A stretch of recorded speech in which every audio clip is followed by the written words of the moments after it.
All right, so once again, I have not said what the movie we're going to do the real thoughts is to Rob. And after the film that we just watched, I can't give it away yet, but it is also a Will Smith film. So let's talk about a bad one, but not as bad as we just saw. Let's talk about Independence Day.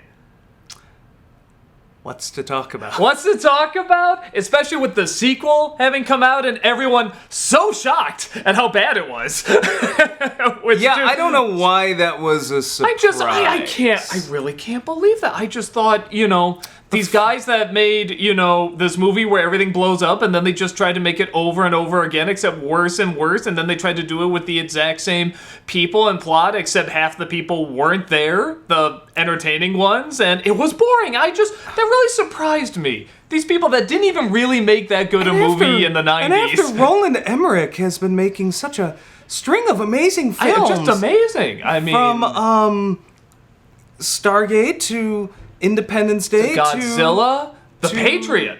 Oh. Which is probably the best of his films, honestly. You wrecked my joke. I was just going to say Stargate, Independence Day, and then nothing. Because that's really been it. And of those two, I actually like Stargate more. Yeah, I like Stargate more, too. It's still not mercifully, good, it's dumb, but it's mercifully short. Actually, I don't know if it is, but I'll say it felt short. Compared to Independence Day and all the other ones since then? At least it felt short. Stargate, as much as I pick on, is just, like you said, maybe Stargate is to me what Independence Day is to everyone else. It's like harmless, stupid fun. With a scene about Kurt Russell's kid killing himself, which, what the fuck was that? But aside from that, it's innocent, harmless fun. I guess you could say the same thing about Independence Day, but it's just... so stupid. Except that it has Will Smith, who is amazing, and he's the one great... Will Smith and the models are the two legitimately great, fun things in this movie, and there is a fair amount of them. My money, when I saw it originally, first half didn't really bother me much. I look like a schlemiel. Why did I send my mother to California? None of that bothered you? No. Really? Not really, because you have greater tolerance than I do. We were fresh off of Mrs. Doubtfire. I'm like, oh, it's that guy. It's Uncle Frank or Aunt Jack or whichever one they were playing. It was more just, I'm like, okay. I'm like, this is all right. It's not great, but, it was cool to see the big ships, and then they blow up everything. And I'm like, awesome.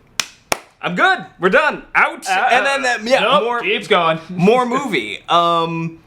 That's where it fell apart for me because I'm like, no, you blew your load too early. You splooged your explosion all over the screen, and it was great. This was back in the day when you would just build a model of the White House or that tower in LA, whatever it is. Somebody gives a fuck about LA. Or Manhattan or whatever, or the Empire State Building, and they actually blew these the fuck up. Yeah, this is one of the last films to use. We got out of Ghostbusters, where it was just some of the shittiest effects, like tearing apart the city there, and I'm like, this is back in the day when you would just you would actually blow shit up. Yeah.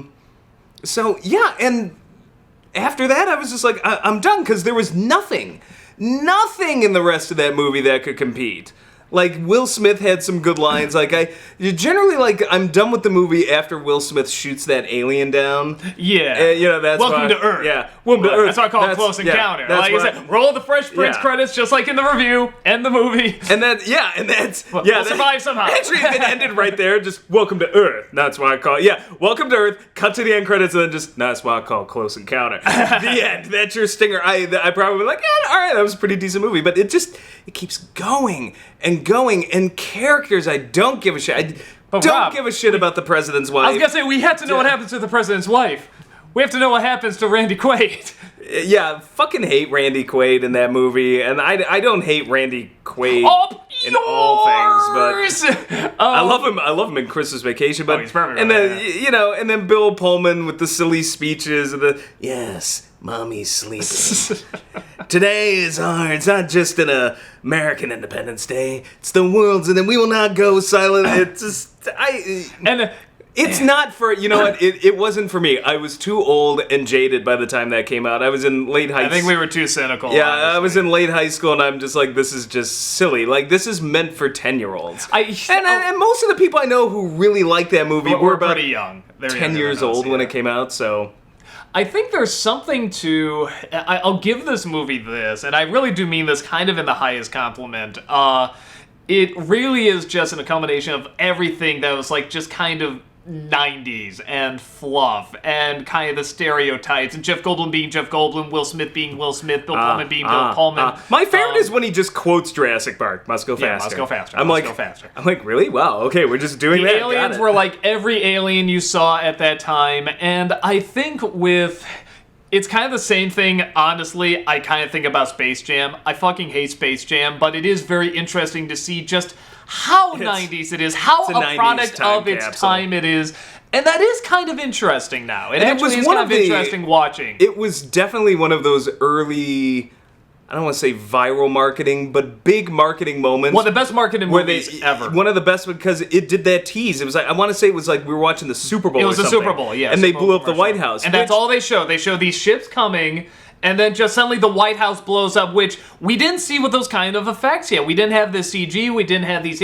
And the movie like this had not really been done around that time, at least for years and years and years. We had the B movies, and we had Day the Earth Stood Still and stuff like that. But suddenly, yeah, this amazing looking, like the White House blows up, and this is back when movies had to explain that, and they had to do it well. So that when you saw the White House blow up, you would say, what led to this? What movie is going to have this where this is a scene and it's going to be good? See, we weren't at a point yet where these movies could happen and they just didn't give a shit. They could throw whatever crap they want at you. They had to actually try to make good movies. But when the CG explosion, literally and figuratively, happened, suddenly it didn't care. You came to see the effects and the characters and story. That's all secondary. So I think that was like the first film to sort of get like these disaster films going, where the characters didn't matter. You finished? Yeah. Okay. Ditto. No, no, I was just gonna say it did its job because we all wanted to see it. We all really did see it. That was a double-edged sword, though, because they showed the best scene in the movie. Yeah. And when that White House blew up, that's it. I was out.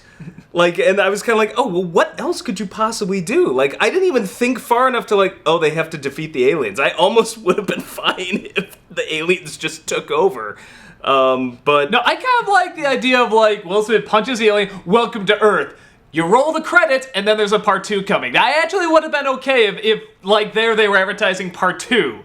You know, like, if it just ends with the world is destruction, they're all looking, and they're shaking their heads like, we're gonna get these fuckers. And then roll the end credits like, whoa, I totally would have seen the next one. I totally would have seen Resurgence if that was the sequel they were promising. It just kind of goes on forever in the middle of the desert, and it's not that interesting. I don't give a shit about really, I'm only into it for Will Smith, and I will say this, I did enjoy Will Smith and Jeff Goldblum together.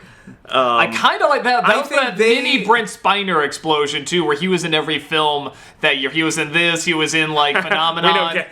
He was in a Star Trek movie, he was in, like, Out to Sea. I mean, suddenly he was doing almost like a Paul Lynde thing, where he's just like, we don't get many people down here. And what, he's apparently in the sequel? He didn't die? Yeah, what? When I heard Brent Spiner was there, I was like, how? I don't know. We have not seen the sequel, by the way. I have no intention. None whatsoever. I just do not want to see it. Everyone's like, what do you think? You gonna do a review? I'm like, no, fuck this movie. It's way too late. It looks so boring, and that's what everybody says. And boring movies are hard to do. And some of the reveals are so silly, just like, listen, no matter what you may have heard, there is no such thing as Area 51. Actually, Mr. President. I'm like, isn't the NSA's job supposed to tell the president everything? That is the one perk of being president. I'm like, how the hell did he not know that? And nobody, when these aliens were landing and everything, said, you know that Area 51 thing, maybe we should look into that again. Just like, nope, gotta keep it quiet, gotta keep it, not even gonna tell the president. It's like, none of this ever occurred to them. Well, not only that, he's a fucking Air Force pilot. You would think that maybe somewhere in his past he could have even flown there. I don't know. Hacker Jeff Goldblum will find a way to. We need to give it a call. Yes. Chew. Gesundheit. I'll say, this film how do you fucking do that? For comedy's I don't know. Somebody said that it's explained in one of the deleted scenes or something, but I'm like, even then, I'm just like, not.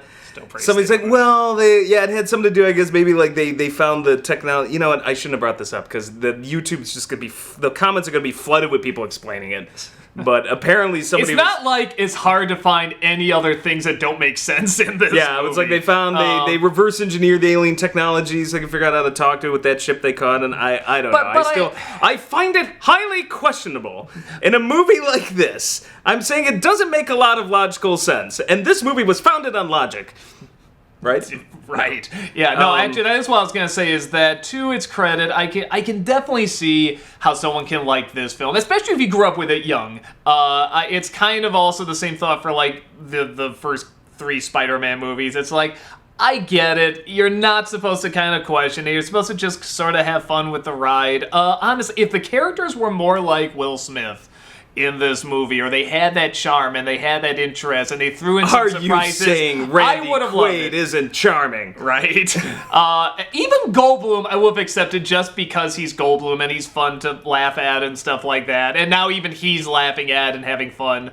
But if they were like that, I would have legitimately thought this was fun and not question, the technicals or anything. But it's just, I don't know, these stereotypes are just so not trying and so thinking that they're trying. And so you haven't seen these characters yet, haha. And it's like, no, we've seen them a million times. I just don't find most of them really all that likable. They're more bland than anything. They're bland. We've seen them from every film ever made. But it gave us, like, the summer of Will Smith, so... Like, it kickstarted, then that was a good ride for a little while. Yeah. So. No, there was a while where even if he was in a bad film, he couldn't do wrong. He was just amazing. He had the rap albums, and he just was phenomenal. And and then he was just like, hey, what's Shyamalan up to? And I need a role for my kid. Yeah. So, But y'all ain't laughing. There's something about, again, I can kind of like, because the word being tossed around with it, and again, I get it, is like Americana. It's kind of like, Mr. Smith Goes to Washington, battles the aliens. Especially like when they're flying and that jokester who is just gonna die. I mean, he's just there to die, and he's doing his impression of the Reverend. Yeah, no, my favorite scene, I just like piss myself laughing whenever I see, is when he's doing like the Reverend talking and stuff, and all the pilots are just... they're just shaking their heads like, yeah, that's our jokester. And it just kills me every single time. That guy. Yeah. It just kills me every single time. So... It's in that kind of way where it's like, it's kind of fun. And the dog making it and stuff. I could see somebody legitimately liking this, like, hey, lighten up, just have fun. Or someone liking it, like, this is so insane, to the wall, silly, you gotta laugh at it. It's not legitimately good, it's goofy good. Yeah. So when people try to tell me, no, it's an amazing good... It really works. No, it's a legitimately good film. No, it's not. And I think good. you know that. It's and it's good fine to like it. It's good in that guilty pleasure, this is kind of dumb way. Yeah, and we definitely have those movies. Like, I always reference, like, the first Ninja Turtles film, which is so stupid, but I love it. And I even love the emotional moments and stuff, but it's Teenage Mutant fucking Ninja Turtles. It's really dumb. No, the fucking version would be the TMNT porn. Porn, yes. Which Brad reviewed. the first Transformers movie, the Michael Bay one, I'll admit, I legitimately think that's a fun movie. I'm glad you do. But it is the dumbest fucking thing ever put on film. It is so stupid. I'm not going to defend it. Yeah, there is something. But I think it's a lot of fun. Because I remember, like, it was on a few months ago, and I was watching it. And my wife loves that movie when they were playing. A lot of people love that movie. Yeah, she was just like, "Oh my god, I'm so psyched! And I'm like, "Have fun, honey. I don't care." I completely get it. I 100% understand. We're watching it, and I'm watching Independence Day, and there's scenes where I'm kind of laughing, and I'm into this, and every single time something happens where I'm just like, why don't I like this movie? I'm having fun right now in the moment. What happens? And then it's always somewhere in the second half. I'm like, ugh. Yeah. As soon as you see the Statue of Liberty on the ground, doing the Planet of the Apes thing, and it's just sort of like, oh, wow. Because, again, we never saw that time. There was kind of like this, whoa. And then after that, it just kind of drags. And there's things in the second half that I enjoy.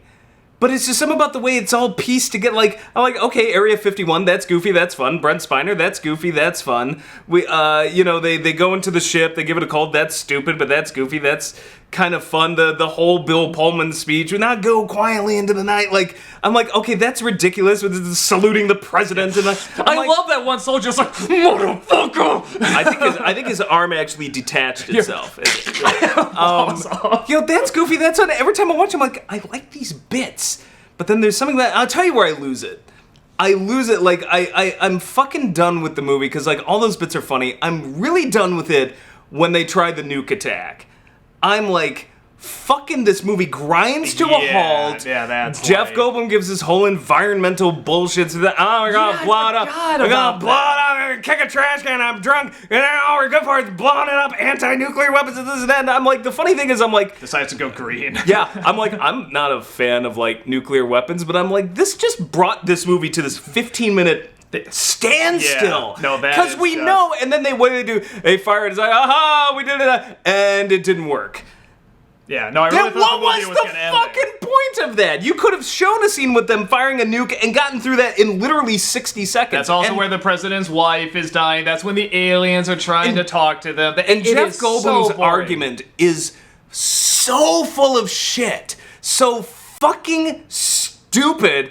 We've got aliens attacking, and we found out that they basically want to drain our planet of resources, but you can't fire nuclear weapons on them because there may be fallout. It's like, dude, what's your only other option? Yeah, and we're already everything's already nuked. It looks like that already went off. I'm like, they've destroyed I'm like, fuck yeah, you can fire the nuclear weapons. If it doesn't work once, then you know. If it does work, maybe that's your only option. God, I totally forgot about that. It was so...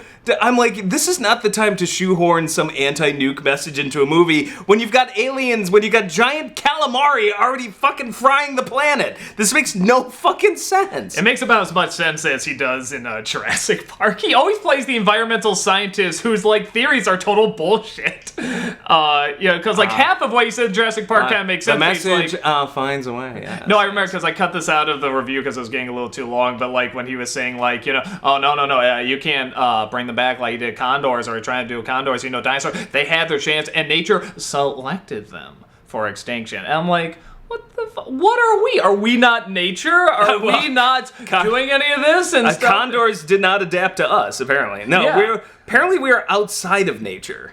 Like, we are above nature, and so it's like, and all these things where it's like he like. So by the one same or two of his arguments make sense, but like 5 of them don't.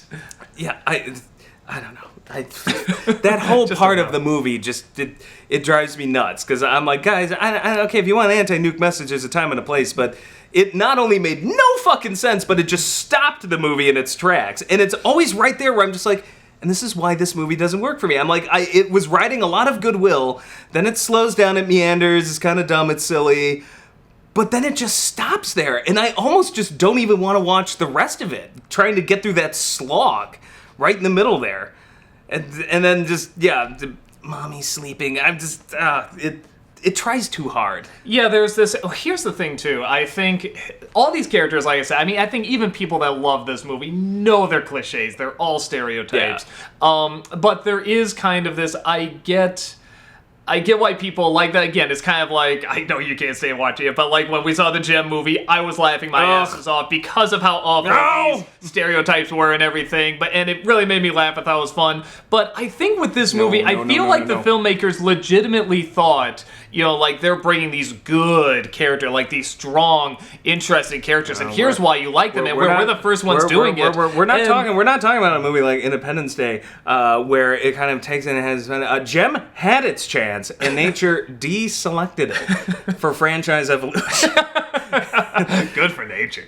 But there's something where it's like, the only thing that kind of bothers me, if you watch this movie and get into how corny and fun the characters are, I get that. It's when people watch it and are just ride until that point. Yeah, it's when people watch it and go, I really wonder what's going to happen to Randy Quaid. I really wonder what's going to happen to Jeff Goldblum and the Jewish father and the, Will Smith and stuff, when they're just like, I legitimately don't know. I don't know. And it's like, it's the minute they show up, you know everything that's going to happen to them. Because it's a bad disaster movie. Well, it started the bad disaster movies. No. Bad disaster movies go. Spiral but that's the funny thing is it's basically taking its cue from bad 50s, 60s, 70s The B aliens movies done, and yeah. disaster movies. So it's just recycling them, which is why when it does it in a fun way, I can kind of deal with it. It's when it slows down like that I'm like, oh, it's like it gets too drunk on itself. Independence Day drinks the Kool-Aid a little too much. And I think that's probably the problem, where it's like, no, now we have to have a message. Like his other fucking films do from that point forward. Like he got drunk on his own Kool-Aid. It's like, no, now this is important. Day After This Tomorrow, means something. I'm like, no, it 2012, doesn't. yeah. It's bullshit. Just have fun with it. And when the movie does that, I think it's actually like fun. It's like really the difference between Independence Day and Mars Attacks is really a slightly comedic tone and budget. Yeah. they hit all of the same themes and the same cliches and tropes, and for the same reason I like Mars Attacks, I kind Wow, you're the one. I enjoy Mars Attacks. Like, I'm like, it's stupid, but it's the same reason I like Independence Day, except Mars Attacks, like, the whole way through knows it's dumb, and Independence Day at some point is like, no, now we're gonna be important. And I'm like, no, don't bother. Like, just go and have your fun. And like, You know, like all of the people that were kind of like agreeing with you as soon as you said you like Mars, they're just like, nope, I'm out. I'm not. Hey, at no point did I say, you know what's a good movie? Mars Attacks. That's the difference. I just said I like Mars Attacks. I'm not sitting here and saying Mars Attacks is a good movie. Yeah, no, But it's definitely a guilty pleasure for me. I like the soundtrack. Come on. It's probably the last really good Elfman score. It's strong, powerful words. Yes. So yeah, if you like this film, like I said, there is no part of me that's like, what the hell's wrong with you? How can you like this film? 100% get it. Which is hilarious because that's what we get. What's wrong with you? How can you not like Independence Day? Yeah. No. I completely understand how people can like this film and how it's goofy, it's fun, it's mindless. For me, it's that I can't quite get into those kind of characters, and I get the Americana thing. I get getting into it. It's just not my thing. It's like so cliched and corny. I could if you just cut a half hour out of the movie. It's just I feel like that's where it started to begin, where I felt movies started getting too long. Like, I'm like, no, if you cut about a half hour out of this film, it would be faster, better, tighter, and I would enjoy the silliness more, because it'd just be shorter. Yeah, Just be you could fun. cut out some of the characters too and stuff. But yeah, there's something about this kind of stupid that I get why people like it, and in many respects, I should like it. There's just something about that rubs me a little too much the wrong way, and I think it's because I didn't quite grow up at the right age. For like this time period. I think if I was a little younger, I would have gotten into it more, and I'd be having fun, laughing at it, watching it over and over. I take this one also a little more on faith, that it was trying to be a little spoofy with what it was doing. I don't think Emmerich had drank the Kool-Aid fully yet. No. I think Independence Day represents the last of the ones where he still realized that he was making a giant B movie. And then after that, I feel like it just got more self-important, and these movies got longer, and it's really weird. They get stupider the longer they get. So I give it that kind of credit. Like, I think it's really the last Emmerich film that's watchable. Well, and I heard 2012 is like so stupid it's a lot of fun, but I haven't seen it. That's the one I didn't even bother saying. I've seen every other dumb one, and I just, by 2012, I'm like, I give up. I can't. I can't do this anymore. I'm out. I might check that one out, because I've heard just amazing, like, they're so bad, you gotta check it out, like, funny. But yeah, so that's, I'm trying to think if there's anything else about it to say. It's just, like I said, totally understand if you like it. Just it's not my kind of stupid. But you're forgetting one key thing. Boomer will live. Checkmate. Yes.